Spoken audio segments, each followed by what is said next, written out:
Sukari ina chai, lakini chai ina sukari.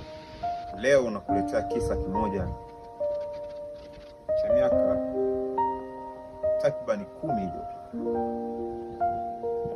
Kuliwahi tokea wapenzi wawili, Adana na Lawrence. Adana alikuwa ni mwanamke maskini sana, lakini Lawrence alikuwa ni mwanaume aliyetoka kwenye familia tajiri.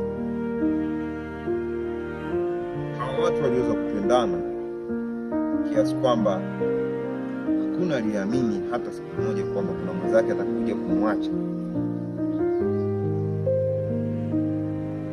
Kila jambo lilokuwa linafanyika baina yao, walikuwa na tabia kuandika kwenye notebook ya historia yao ya mahusiano.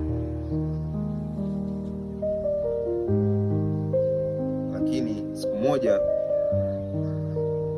wakiwa ufukweni, wakiwa wanacheka, wako katika hali ya story, Lawrence alimwambia Adana maneno yalikuwa ni mazito, lakini kwa sababu alikuwa kwenye hali ya romance na feeling mbaya, Adana alichukulia kama utani. Lawrence alimwambia,